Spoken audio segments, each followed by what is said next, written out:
Trade war के बीच Japan के दौरे पर पहुंचे हैं अमेरिकी राष्ट्रपति डोनाल्ड ट्रंप। आपको बता दें कि ट्रंप का यह दौरा बेहद ही महत्वपूर्ण माना जा रहा है। इस दौरे के दौरान कई बड़े डील होंगे और कई बड़े फैसले भी लिए जा सकते हैं, जिसका असर पूरी दुनिया पर भी देखने को मिल सकता है। आखिर जापान और अमेरिका के बीच बड़ी डील होने जा रही है, बड़े समझौते होने जा रहे हैं और उसका भारत पर क्या प्रभाव पड़ेगा? क्या जापान और अमेरिका का फिर से एक साथ आना, नए समझौते करना, नए डील करना, इसका इंपैक्ट भारत पर पड़ेगा? कितना पड़ेगा, ये एक बड़ा सवाल है। क्या भारत को इस डील से नुकसान होगा या फायदा होगा? क्योंकि भारत और जापान के रिश्ते बहुत मजबूत हैं, दोनों देशों के बीच व्यापारिक संबंध बहुत प्रगाढ़ है।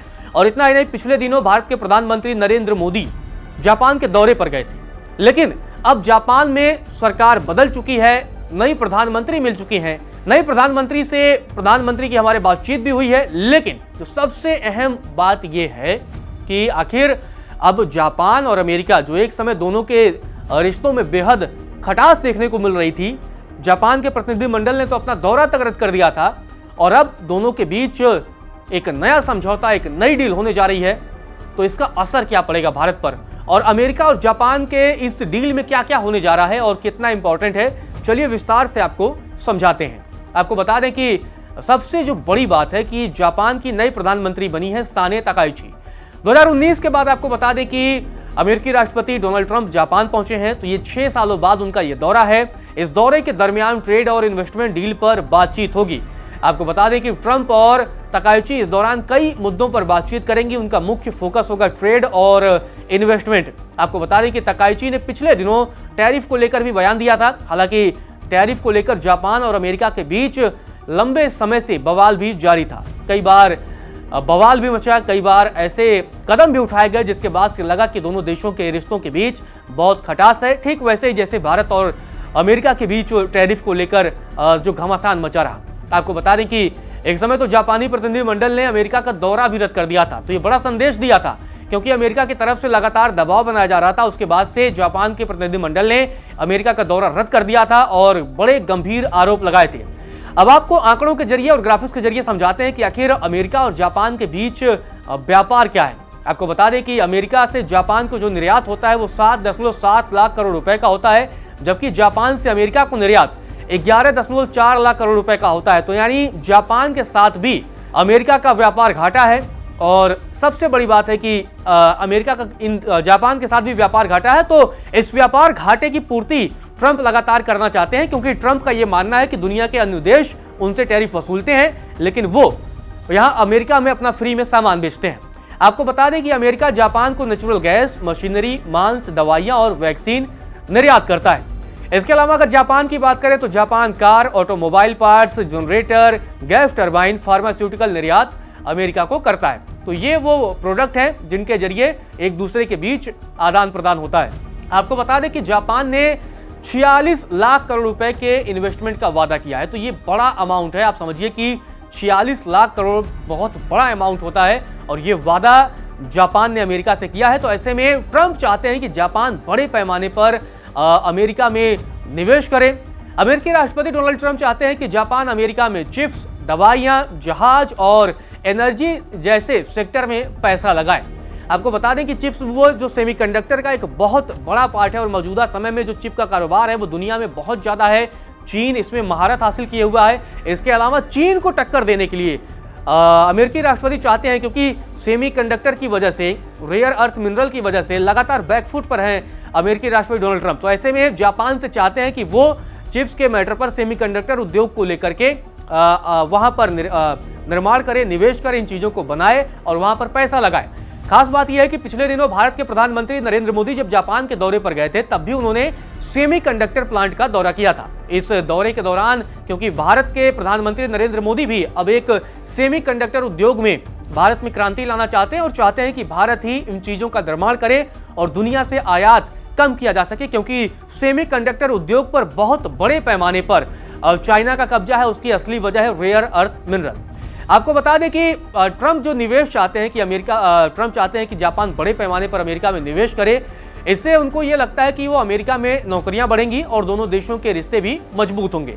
आपको बता दें कि जापान में ट्रंप की यात्रा का विरोध भी है। भले ही जापान के दौरे पर पहुंचे हैं ट्रंप, लेकिन उनका विरोध भी है। टोक्यो के शिंबाशी स्टेशन पर लोगों ने ट्रंप वापस जाओ के नारे भी लगाए, मतलब ट्रंप का विरोध भी हो रहा है। दरअसल कई जापानी ट्रंप की नीतियों की वजह से नाराज हैं। हालांकि जापानी ही नहीं, दुनिया के कई देशों में ट्रंप के खिलाफ अब नाराजगी पैदा हो रही है। तो यही वजह है कि जापान में भी विरोध देखने को मिल रहा है। दरअसल ट्रंप चाहते हैं कि जापान अपनी सेना पर भी ज्यादा पैसा खर्च करे। तो आप समझिए, क्योंकि क्वाड का जापान एक अहम हिस्सा है, भारत के साथ अमेरिका का तनातनी है। हालांकि इसी बीच जयशंकर और अमेरिका के विदेश मंत्री मार्को रूबियो की मुलाकात भी हुई है, द्विपक्षीय मुद्दों पर बातचीत भी हुई है, वैश्विक राजनीति पर भी चर्चा हुई है। लेकिन अब अमेरिका जो अपनी नीति पर आ रहा है कि दुनिया में सेना पर ज्यादा पैसा खर्च करवाना, क्योंकि अमेरिका की एक नीति है कि दुनिया के देश अस्थिर होंगे, वो अपने हथियारों को पूरी दुनिया में बेचेंगे। और अब यही वजह है कि ट्रंप चाहते हैं कि जापान अपनी सेना पर ज्यादा पैसा खर्च करे। हालांकि अब इसमें कहीं ना कहीं आप देखेंगे कि जापान भी थोड़ा ट्रंप की चाल और अमेरिका की चाल में हल्का सा फंसता हुआ भी नजर आ रहा है, क्योंकि तकाइची ने शुक्रवार को बताया था कि जापान अपने रक्षा बजट को देश की जीडीपी का 2% तक बढ़ाएगा। तब आप समझिए कि रक्षा बजट को बढ़ाने का एक तरीके से ये फैसला अब वहां जापान के प्रधानमंत्री कर रही हैं। लेकिन रक्षा खर्च बढ़ाने के लिए कहीं ना कहीं अमेरिका प्रेरित करता रहा है, और अगर ऐसा होगा तो अमेरिका अपने हथियारों को बेचेगा।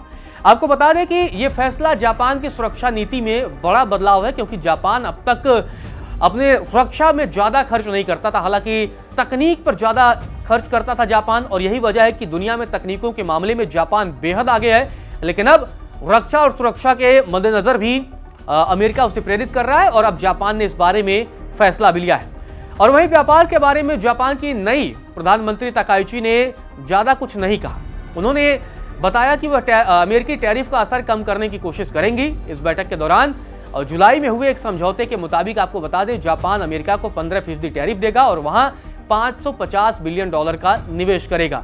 तो ये $550 बिलियन बहुत बड़ी रकम होती है। इससे अमेरिका की अर्थव्यवस्था में मजबूती मिलेगी। जो अमेरिकी अर्थव्यवस्था पिछले दिनों शटडाउन की वजह से लगातार हाशिए पर जा रही है, लगातार तकलीफों का सामना कर रही है। तो ऐसे में जापानी निवेश, ये $550 बिलियन का निवेश अमेरिका की अर्थव्यवस्था के लिए बूस्टर डोज साबित हो सकता है। आपको बता दें कि जापान का जब दौरा खत्म करेंगे अमेरिकी राष्ट्रपति डोनाल्ड ट्रंप, उसके बाद वो दक्षिण कोरिया के दौरे पर जाएंगे, जहां चीनी राष्ट्रपति शी जिनपिंग के साथ मुलाकात करेंगे। और इस मुलाकात में भी काफी अहम है, क्योंकि अमेरिका और चीन के बीच भी टैरिफ मसले को लेकर लगातार बवाल है। तो दूसरी तरफ जापान और चीन के दौरे पर रूसी तेल का भी जिक्र होगा, क्योंकि चीन सबसे बड़ा तेल आयातक है रूसी तेल का, और जापान भी रूस से तेल आयात करता है। तो ऐसे में इस मुद्दे को लेकर भी ट्रंप बातचीत कर सकते हैं। अब देखना दिलचस्प होगा कि आगे क्या नतीजा जापान दौरे के बाद और चीनी राष्ट्रपति से मिलने के बाद ट्रंप का निकलता है। लेकिन अब लौटते हैं भारत के लिए, क्योंकि जापान भारत का एक पारस्परिक साझेदार है। दोनों देश मिलकर के हर मसले पर साथ आगे बढ़ते हैं। जापान भारत में अपने तकनीकों का निवेश करता है और भारत के विकास में अपनी योगदान भी देता है, चाहे वो बुलेट ट्रेन की बात हो या तमाम वहाँ की कार कंपनियां हैं जो भारत में अपना निर्माण करती हैं, मैन्युफैक्चरिंग करती हैं। तो ऐसे में भारत के लिए बहुत बड़े पैमाने पर कहीं न कहीं एक जापान बहुत पारस्परिक सहयोगी रहा है। और अब जापान के दौरे पर ट्रंप पहुंचे हैं, और अमेरिकी राष्ट्रपति और अमेरिका के साथ पिछले कई महीनों से भारत के रिश्ते थोड़ा उस तरह के नहीं है जैसे एक समय हुआ करते थे। आपको बता दें कि अब यही बड़ा सवाल है कि आखिर भारत के लिए अमेरिका और जापान का जो डील होने जा रहा है उसका कितना असर पड़ेगा, क्योंकि ये बड़ा एक सवाल है। भारत को फायदा होगा, नुकसान होगा, ये समझना जरूरी है। आपको बता दें, भारत, जापान, अमेरिका और ऑस्ट्रेलिया क्वाड का हिस्सा है। जापान ने भारत में बहुत ज्यादा निवेश कर रखा है। अमेरिका जापान के मजबूत रिश्ते क्वाड को भी मजबूती प्रदान करेंगे। मतलब अगर अमेरिका और जापान आपस में मजबूती प्रदान करते हैं तो उसका असर क्वाड पर पड़ेगा, और क्वाड में भारत भी है। आपको बता दें कि 2023-24 में भारत और जापान के बीच द्विपक्षीय व्यापार $22.85 बिलियन का था। तो दोनों देश एक दूसरे के पारस्परिक व्यापारिक सहयोगी भी हैं। आपको बता दें, पिछले दिनों प्रधानमंत्री नरेंद्र मोदी जब जापान के दौरे पर गए थे, उन्होंने सेमीकंडक्टर प्लांट का दौरा किया था, क्योंकि वह भारत को सेमीकंडक्टर की दुनिया में ताकतवर बनाना चाहते हैं। आपको बता दें कि जापान भारत का 5वां सबसे बड़ा निवेशक है। भारत में जापानी कंपनियों की मौजूदगी बेहद ही मजबूत है। जापानी कंपनियों की कार भारत में बन रहे हैं और भारत में बिक रहे हैं, जिससे भारत में बड़े पैमाने पर रोजगार भी हो रहा है। और वहीं पीएम मोदी और तकाइची के बीच फोन पर बातचीत हुई थी।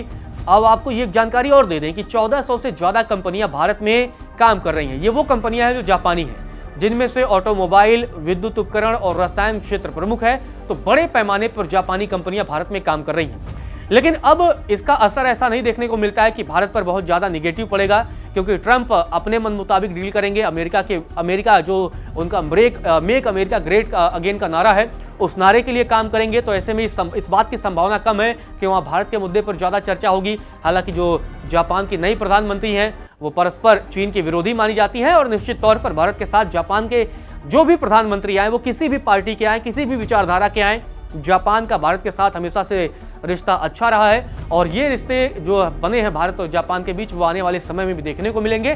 तो ऐसे में क्वाड अगर मजबूत होता है, क्योंकि क्वाड के ये दो अहम देश हैं, और सेमीकंडक्टर को लेकर बातचीत ट्रंप भी करेंगे, तो भारत ऑलरेडी बहुत सारे मसलों पर जापान के साथ डील कर चुका है। और निश्चित तौर पर भारत और जापान के जो भी संबंध हैं, उन संबंधों में कोई भी फर्क अमेरिकी राष्ट्रपति के दौरे के बाद देखने को नहीं मिलेगा। इसकी संभावना है, क्योंकि एक जो बात निकलकर सामने आई वो मलेशिया से निकलकर सामने आई। मलेशिया में अमेरिका के विदेश मंत्री मार्को रूबियो ने कह दिया कि अमेरिका भी पाकिस्तान के साथ दोस्ती बनाना चाहता है, लेकिन भारत की दोस्ती की कीमत पर नहीं। तो ये उन्होंने बड़ा बयान दिया था, मतलब कि भारत के साथ अमेरिका दोस्ती चाहता है। और साथ ही उन्होंने एक बात का जिक्र भी किया था कि भारत दुनिया के कई ऐसे देशों के साथ अपने संबंध रखा है जिनके अमेरिका के साथ अच्छे रिश्ते नहीं हैं। तो शायद उनका इशारा जो है वो रूस, ईरान या अन्य देशों की तरफ रहा होगा, हालांकि नाम तो नहीं लिया। तो ठीक इसी तरह अमेरिका भी अब हर देश के साथ अपने संबंध अच्छे करना चाहता है, ठीक उसी तर्ज पर जैसे भारत दुनिया में हर देशों के साथ उसके बेहतर संबंध हैं। चाहे वो किसी का दोस्त हो या किसी का दुश्मन हो, भारत के साथ उसका व्यवहार और भारत के साथ उसकी दोस्ती अच्छी रहती है। फिलहाल के लिए इस वीडियो में इतना ही।